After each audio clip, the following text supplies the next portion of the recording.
இந்த இஸ்லாமிய அமைப்புகள் வந்து முழுக்க முழுக்க திமுகவுக்கு அண்டி பிழைக்கிறாங்க. முஸ்லீம்கள் அமைப்புகள் எல்லாமே திமுகவை அண்டி பிழைச்சிருக்காங்க. எல்லாருக்கும் ஒவ்வொரு எலும்பு துண்டு போட்டு அண்ணா அறிவாலயத்தையே சுத்த வச்சுட்டு இருக்காங்கன்னு வைங்க. சுற்றிட்டு இருக்காங்க. அப்படி இருக்கும்போது இவங்க வந்து இந்த தேர்தல் நேரத்தில் இதெல்லாம் பிரச்சாரத்தை அதுவும் வந்து குறிப்பாக வந்து பாஜக, அதிமுக வந்து பாஜகவோட கூட்டணி இருக்குது. பாஜக நீங்கள் வந்து திமுக ஓட்டு போடலாம், பாஜக ஓட்டு போடுற மாதிரி அப்படின்ற பிரச்சாரங்களை மேற்கொள்ளும்போது அது சமூக மக்கள் மத்தியில் கொஞ்சம் எடுபடும். அதை இந்த எதிர்க்கட்சிகள் எப்படி எதிர்கொள்வாங்க அப்படின்றது நமக்கு ஒரு கேள்வியாக இருக்குது. அதனால வந்து விஜய்க்கு வந்து முஸ்லீம் வாக்குகள் ஒன்று கூட போகாது. ஏன்னா இந்த கட்சியில் இருக்கக்கூடிய ஒரு சில உறுப்பினர்கள் போடுவாங்க, ஆதரவாளர்கள் போடுவாங்க.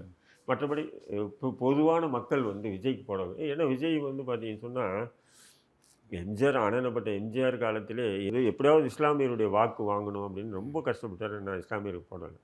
ஆனால் ஜெயலலிதா என்ன பண்ணாங்கன்னு சொன்னால் அந்த பாஜக ஆதரவு, அதன் பிறகு இஸ்லாமிய மக்கள் மத்தியில் அவங்க வந்து பண்ண சத்தியம், நான் இனி சாகும் வரையில் பாஜக கூட்டணி வைக்க மாட்டேன்.